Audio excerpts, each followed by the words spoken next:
Say hi, Richard. Hi, Richard. Hi. Let's try this. Let's see what's going on here. I'm going to come over here and hopefully not cause feedback while we wait for people to join the live stream. For people that aren't aware of our friend Evan, oh my God, my legs are pale. Hi. Hi, John. Evan, Richard, and I are here at San Diego at ComiCon. We got here Wednesday afternoon. Yep. And we came for preview night, and well, two of us came for preview night. Evan, unfortunately, did not get in for preview night. But what are your first impressions, Richard? What do you think? It's good. It's crowded. Oh, my goodness. I was here a couple years ago for the special edition of Comic-Con, and it was crowded then, but not overbearingly so. Right. Now, this show, depending on the time of day, it's so crowded you can't move. I mean, it's shoulder to shoulder, which I'm kind of surprised given the fact that we've had this, SAG is striking and the writer's strike going on. I'm actually surprised that it is as crowded as it is. Evan, this is your very first San Diego Comic-Con. What do you think? Yeah, I'm having a blast. But to Rich's point, I feel exactly the same way. We were speculating how many people were going to be here, Right. because of the strikes. And there's no amount or no shortage of people stuffed into every nook and cranny of every room and building. But it's been great. I do miss the studio stuff, but there's plenty of stuff to see.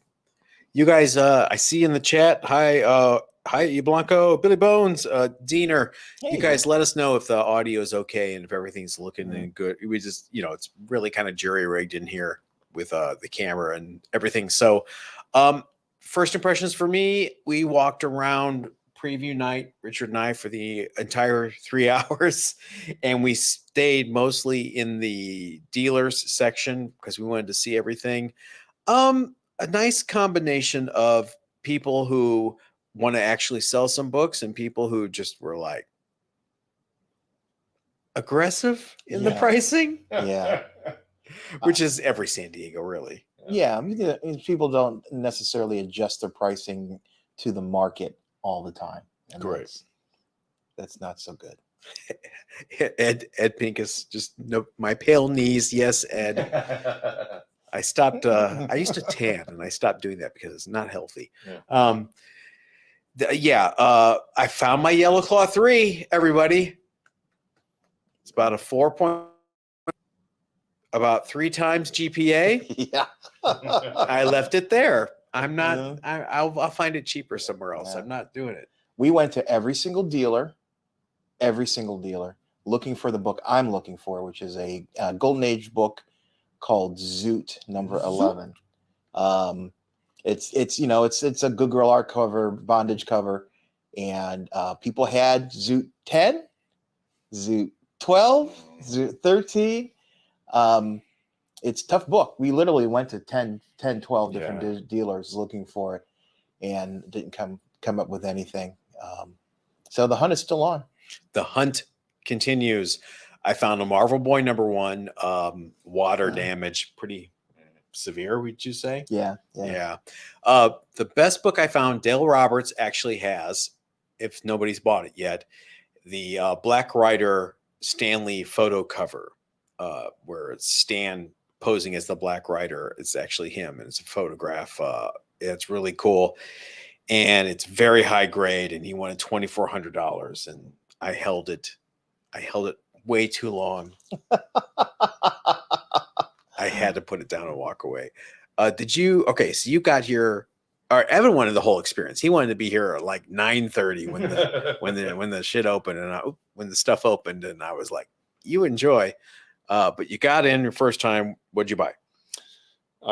So I dropped off my Eastman Teenage Mutant Ninja Turtles number 3 to be signed and graded At the CGC booth, which was incredibly well organized. So I wasn't going to say anything. It was tough, especially considering we did all the legwork at home, and we were supposed to just drop it off. took a minute. Express drop off. You shouldn't have to stand in line for express drop off with everyone else who's filling out the form on the computer monitors there at the booth. And struggling through the directions that the email sent that are not exactly great. Right. So like I did all that struggling at your place ahead of time so that I wouldn't have to do it there. But there were plenty of people doing that there in line. Yeah. I did it and also printed out the forms. So I had copies of the forms with me and handed it to them, which they immediately took and photocopied to make more copies of the same form. Luckily, the one mega line which had everyone intermingled, some Karen / annoying dude raised a ruckus about express drop off needing to be in a separate line, and they created a separate line. Poorly. Yeah, imagine who that was. Guess who made the ruckus? Say something. So my target book, which is very common and is all, I'm just waiting for the right like moment in time, is I have never owned a Hulk 181, and I'm a huge Wolverine guy. First book I ever bought was X-Men 133. Just never had one, and so I looked at, I don't know, 9 of them. I'll figure it out at some point, but that's, if I walk out of here with anything, it'll most likely be that. I might get an Alex Ross signed Joker. People are saying maybe you should look at Hulk 180. You know, that's his first I know. appearance. We saw a Hulk 181 graded 1.8 Mark Jewelers variant. Have you ever seen a Mark I Jewelers? have not. I am Yeah. surprised. It's the first time. It was aggressively priced, like everything else. Any questions from you guys? I see everybody in the chat. Hi, y'all. If we sound like a bunch of tired middle-aged men, guess what? You hit it right on the nose. You are absolutely correct. We are wiped out, and it's only officially day 1, but we call it day 2 with preview night. How are you guys feeling about tomorrow? So there's a good question in there. We talked about it for a second when we first started, but how is Comic-Con without Hall H? Yes, right. Jay Nunya asks. Yeah. So I mean, look, we didn't get to go in 2020. 2021 was virtual. Last year was a crap show, and so I didn't come. This year I was going to come no matter what. Right. So like for me, it's great. Do I miss all that stuff? Yes. But I mean, there's only so many times I can put off coming to Comic-Con. So I will tell you, Jay, it has not affected attendance whatsoever. It is just as crowded as it always is, which has me somewhat dreading tomorrow. What do you think about tomorrow? Tomorrow's going to be, tomorrow's Friday, right? Which is going to be a big day. I'm really dreading Saturday. Yeah. That's the day where the cosplayers are going to come out in force. That's the day we don't go. That's the day Raphael and I go to the beach in Coronado. And I'll be cosplaying that day. So. Yeah, it's going to be this big show. And you know, we were talking before we started recording about, you know, today the show, we got there at 10. We didn't get there at 9:30 because everybody was in line. As we were getting there, the lines were just starting to taper off. So we just walked right in. So at 10 o'clock, it was busy, but not oppressively so. But by the time we broke for lunch, which was about 12:30, it was shoulder to shoulder. So the lesson that I take is go in the morning, do something else around lunchtime, and then come back. Because in the afternoon, I came back at about 3:30. It was fine. I mean, the crowd was not that bad. Mark has a good question. Evan, you can share your experience today. Hi, JM Love. Thank you. Hey, Dino, what's going on?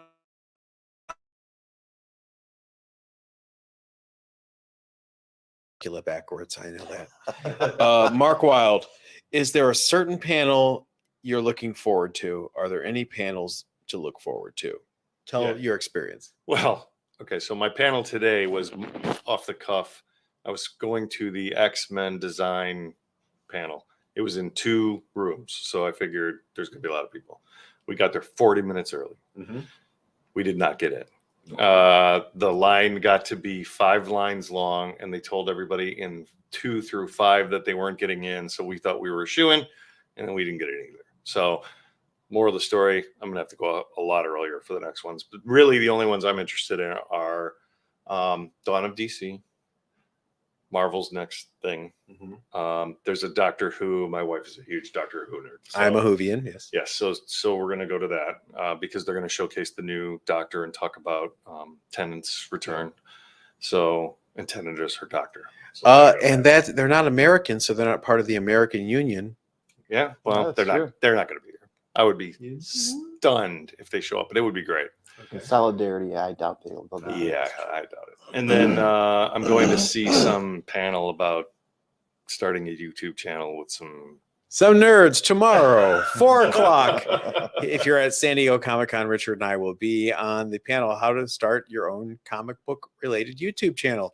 It's at the San Diego Central Library, 4:00 tomorrow. If you are around, we'd love to see you. We're with Swaggle House, Ian from Hood Rat Podcast, and Efren from Passport Comics. So come see us. I'm looking here. There was another question I had, and I'm blanking on it. Any panels you're looking forward to? Probably the Doctor Who one. I'll attend. Oh, my panel tip. I'm sorry. Oh yeah. Here's how you guys get into panels. So you never have to worry about getting into a panel. Go to the panel that's in the same room before the panel you want to go to.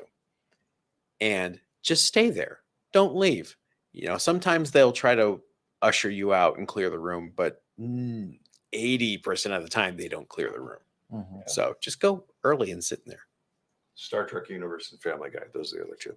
There you go. And you want to see Doctor Who? And Doctor Who. I'm not a big panel guy, mainly because the idea of waiting in line for excessive amount of time and not getting in is I don't like to do that. I think that's where the Hall H stuff hurts. Like you hear about all the things that happen in years past, meeting the Avengers and Loki appears out of nowhere and like all the cool stuff. Showing all of Scott Pilgrim versus the World before it comes out in theaters. Like that, those panels I think are where it hurts probably the most. Jay is asking about any variants. Jay, they're all over the place and has exclusive variants. They're all foil, so the foil thing is officially over because everybody has them now. Poor La Mole, they started it. Now they're gonna be lumped in with everybody else. I mean, how many foil exclusives do we see today? It's crazy, and exclusives where they don't need to be. J. Scott Campbell has a booth that is only selling their exclusive. There, for some reason, his booth is pins and cards and the one single comic, either signed or unsigned. That's the entire one comic. Yeah, it's an exclusive. What is the comic? It's Spider-Man. It's a Spider-Man, yeah, and it's a number of characters on the cover. It's not necessarily his most attractive cover, but that's all you got. I think KRS Comics has a whole bunch of booths. No one cutting the line this year. Unknown Comics is there with their stuff, and I think well, Richard, here's one for you, Richard. From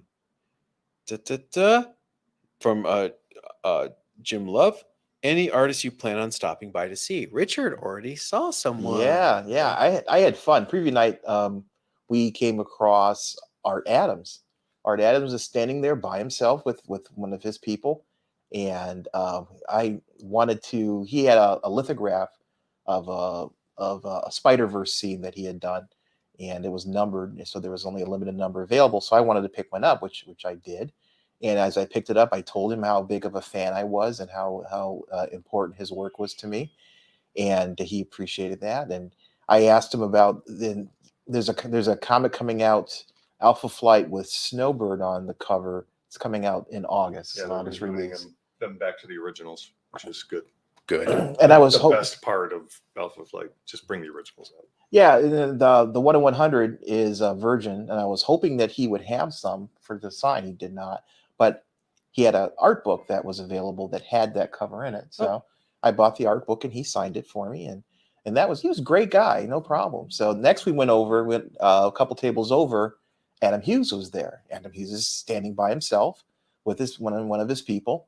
And I go to talk to him, and he's on his phone, and he's doing something on his phone. Wearing Ray-Ban shades, by the way. Inside, of course. Yeah, a little less personal than art. But I ended up buying from him the pop, is it Pop Cells? Is that the name of it? Pop the nudie cover with the boobs. You guys know which one it is. Yes, the one that had a Kickstarter, and then he sold a booby version of it as well, and he had the Kickstarter version, which was $1,000, which I wasn't willing to pay Crazy. for. The booby version he had for 200, and he signed it, and he signed it with my name, to Richard on the cover, which was cool, and his !! signature.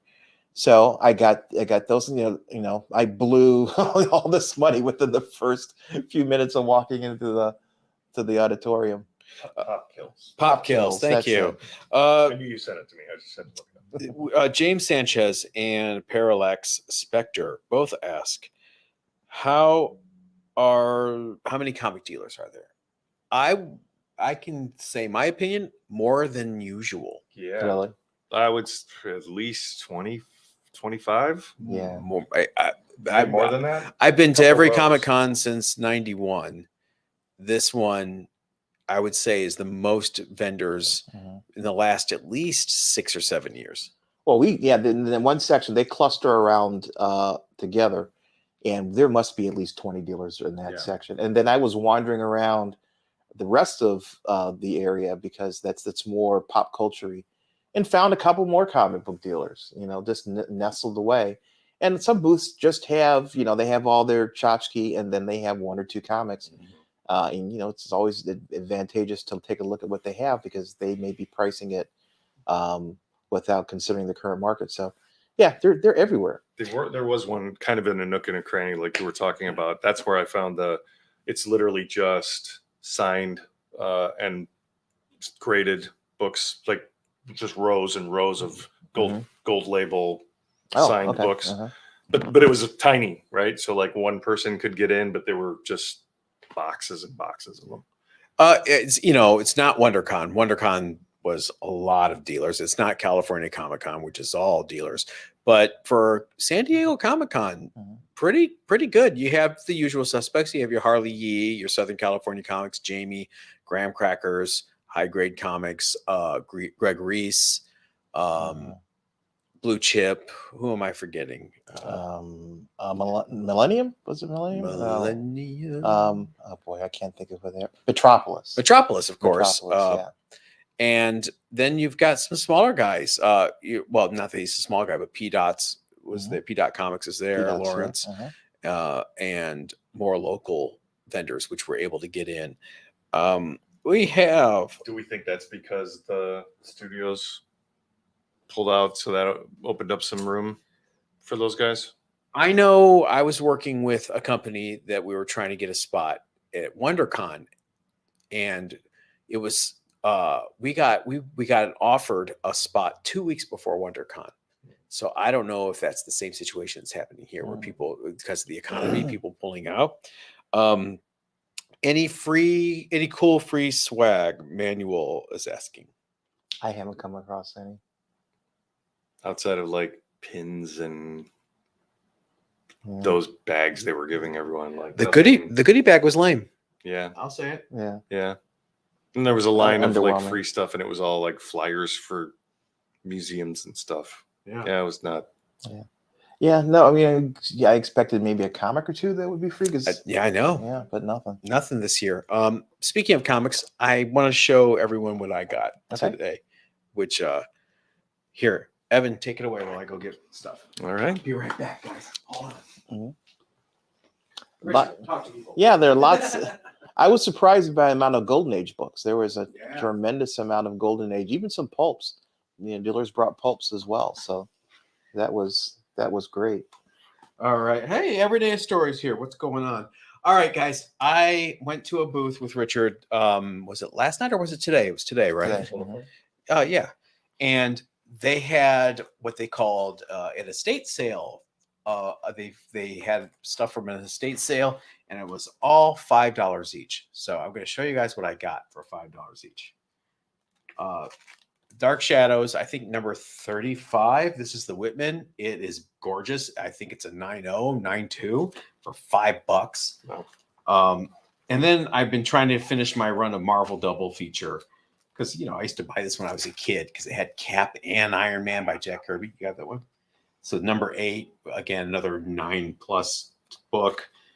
Number 15, he had almost a full run in there, but these were the nicest ones, so I grabbed these. $5 each. And then here are the killers. We talked about this for an underrated book a few months ago, a couple months ago. Yep. The Uncle Scrooge that will never be reprinted because of the racist Bombi Zombie 9/8 candidate all day long. Gorgeous. Got it for $5. Never to be reprinted, along with the following issue, also never going to be reprinted because they're all part of the same storyline, for $5 each. So I'm happy. Yeah. Yeah, my books are back at the hotel. I came across a dealer separate from all the comic book dealers, and it was funny as I'm walking up to it. Mike Caminara, who's another dealer, was walking out with armfuls of comics. He literally picked up an entire stack of Batman, Dark Knight. the Dark Knight free issues. Issue number 3 he was buying at the time. Walked out with this big stack. So I immediately went in and was digging through. Excuse me. Apparently this dealer bought stock from a comic book store that went out of business, and he had piles of books of the same issue, and they were all mint condition. I went through it, and I was pulling things out that I like. Things like Lone Wolf and Cub #1. He had a number of copies of that near mint. Critters #1, I grabbed a couple copies of that. A Flaming Carrot #1, I grabbed that one. Just really nice books for the Critters was $20, and the pricing on them was really reasonable. So in that case, the pricing was what I'm looking for. Other dealers not so much, but this one was great. So my advice is, if you're here, walk the entire floor, because you never know what you're going to find around the next corner. I got it, and dig in the boxes. Yeah, dig in the boxes, because I just happened to dig in that $5 box, and I was like, whoa. Richard texted me frantically from that booth he was at, and where was I? Right there, that hotel bed, snoozing away. So you snooze, you lose. I'm going back tomorrow, so I'll go with you, because you texted. When you texted me, I'm like, we were eating or something. So I'll go too. All right, what do we think? You want to wrap this up for now? We have wives and husbands waiting outside patiently. Yeah, probably it's a good idea. All right, everybody. Hey, thanks for joining us. We'll check in with you again. Sorry about no episode on Monday, but you can see why. We're in transit, and we'll check in later this weekend. Yeah. And if you're here, come stop by, see us. If you see us walking around, come up and say hi. Yeah, we'd love to talk to you. And panel again. Oh, yes, thank you, Evan, the king of plugs. Tomorrow, Friday, 4:00 at the San Diego Central Library, right outside of the convention center, will be our panel with Swaggle House, Passport Comics, Hood Rat, how to start your own YouTube channel. So if you make it, we'd love to see you. If not, we'll see you inside the convention center. Sounds good, everybody. Stay safe. Let me turn this off now. You like what? Let's do a lot of horrible things.